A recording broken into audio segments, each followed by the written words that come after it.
Hi there. In this video, we'll be covering how to write a book about my life experiences. The steps in this video will help you unlock the power in your story and stick with your book when you want to put it aside. By the end of this video, you will learn how to find the right message for your book, how to establish your book's foundation, and some of my favorite tips for making consistent writing progress. And stay tuned until the end of the video for a free opportunity. Let's dive in.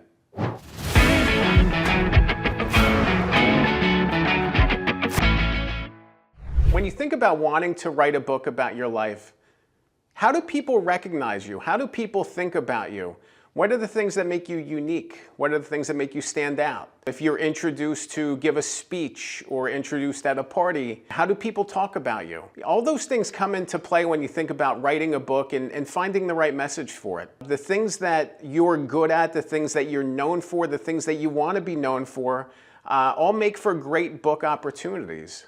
When thinking about your life experiences, it's important to really burrow down and figure out what specifically makes your life interesting, what makes it unique, what makes it different. A lot of times it's one specific thing or a narrow focus. It's not your entire life. You know, maybe it's your career, maybe it's your family, maybe it's a specific job or opportunity you faced, in your 20s or 30s. It could be anything. But it's important to narrow down. There's very few people whose entire lives are worthy of books. Some very famous people obviously are worthwhile of that kind of effort, but if you're looking at your life, it's typically focused on very specific things that make it newsworthy, unique, different, or meaningful. Those are the things that you really want to hammer home and focus on. The goal of the book wouldn't be to write about every single thing that happened in your life, but really burrowing down, figuring out what your unique message is, what your story is, and how it resonates for the reader. A lot of times when people start working on a book, they just start aimlessly writing, they just start kind of puttering around and don't really know what exactly to write, which is why it's so important to start with foundation work. Foundation work is going to help you make that process easier. It's going to streamline the book writing process. It's going to help you focus. It's going to help you figure out what you want to say. When you think about foundation work, it really comes down to hook, outline, and audience. Those are the three big keys to book writing. The hook of your book is really the focus, the reader takeaway, and how they're going to carry forward in their life with the knowledge of your book. If you think about the hook as the thing that you want somebody to write in an Amazon review, I think that's pretty apt. When you think, oh, this book changed my life, it transformed my life, and because I read this book, I can do X, Y, and Z.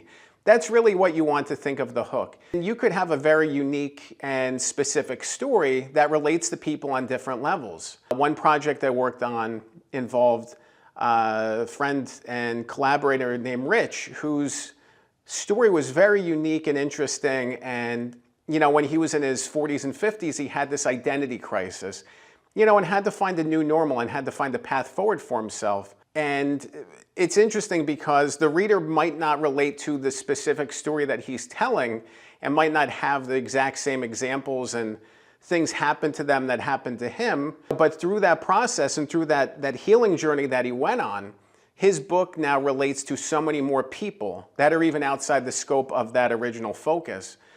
So it's interesting to be able to think about how your story may impact others and how they may learn from it and how they may grow from it. But you really want to think about that as you're beginning to write your book and building the book's foundation. The next step in the foundation is outlining. Outlining is great, it's crucial, it's important, it's an awesome step to take when you're first starting out with your book. And, I liken it to driving a car. And I think of outlining as driving with directions. And I think of writing without outlining as driving without directions. You may get there eventually, but you don't know. It's really kind of up in the air and, it's a little bit risky. You could get stuck in a traffic jam that you could have avoided. You could get stuck doing extra work and writing a lot of material that ends up not in the book, that ends up being cut. So now you've wasted a lot of time. If you want to make the most of your time and you want to streamline the writing process, outlining is a great way to do so. Outlining could take many forms. You could use a spreadsheet, you could use a document and just do bullet points. You could do a mind map, you could write things down. When I'm struggling with an outline, I actually will write all the themes or chapters on different index cards, and I will just move them around or put them on the wall with tape and kind of figure out exactly where they need to go and put them in the right order. And it's awesome to be able to see it, to visualize it, to hold a card and recognize that, you know, through this process, you're kind of moving things around and shaping the way the book comes out. You know, beyond just thinking about the reader takeaway, it's important to figure out who your book is for. If you don't know who your book is for, it's going to be really tough for you to find the right audience, to find the right speaking engagements, to find the right media opportunities, to even make a cover that's going to connect with that right crowd. You want to be in the right place to be able to meet people where they are. And if you don't know who that audience is, you're not going to be able to write to them effectively, and you're not going to be able to meet them in the right place. So the people who actually need to read your book might not even find it. A lot of times when people want to write books about their lives, they think about their own story and they think about owning it and they think about the story from their perspective. But if you end up writing a book about your life story, I want you to think about things from other people's perspectives. Talk to them. See if their ideas and reflections are different than yours. They may be. By doing that, you can actually uncover different perspectives. You could uncover new ways of thinking about something. You could uncover blind spots that you have or biases that you have. It's super critical to be able to get those vantage points during the writing process, because the last thing you want is to write and publish the book and then have people come back and say, I don't remember it that way, or this doesn't seem accurate, or I don't agree with you. You know, it's okay to have some disagreement. I typically have a disclaimer at the front of a book if it's very personal and saying these are my perspectives as I remembered them. Other people may remember them differently. Yeah, but it's awesome to be able to gather those ideas and back up your claims with evidence as much as you can, you know, because doing that's going to make it stronger. It's going to make the narrative stronger and the message stronger, because people aren't going to be challenging the accuracy and authenticity of your stories.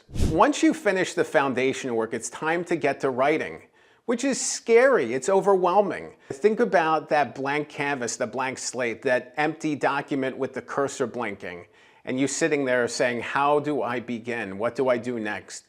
There's things that you can do to make the writing process smoother and easier. One of them is writing sprints. You know, a lot of times I focus on writing as much as I can in a 10-minute, 20-minute, 30-minute block, and don't worry about editing, don't worry about anything else, simply write. Free write, you can come back and clean it up later.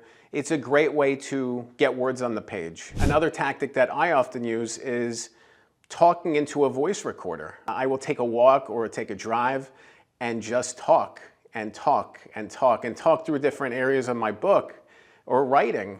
And from that process, I then will upload the audio into an automatic transcription service like Otter or Rev. And I will have this automatic transcription text that I can then shape and mold and rewrite and, you know, work on. But it's great to have material to work with out of thin air, you know, and you can do it when literally you're walking. You could take a walk and, you know, have tens of thousands worth of words just from one walk. It's a long walk, but you could get a lot of words in. Another thing to keep in mind is making the time to write. It's so easy to get bogged down by the busyness of our lives. It's so easy to let life get in the way.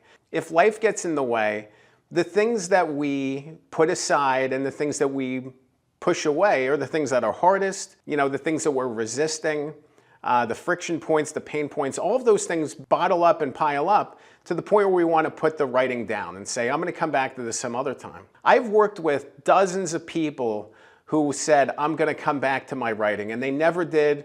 They were just sitting there in a desk for years and years and years, and they weren't making progress. And it's frustrating. I've been there too. I know what it feels like. Making progress could happen in a little bit every day, a little bit every week. Whatever you can do, just make sure to find the time to write. If you think about a 100,000 word book, which I'm not suggesting that you write that long of a book. It has to be really compelling to be able to carry that long. If you think about writing a 100,000 word book, it could be an insurmountable thing. It could be something that's out of reach for you. Think about writing 275 words a day for a year. If you do that, you will get to a 100,000 word manuscript on the last day of the year.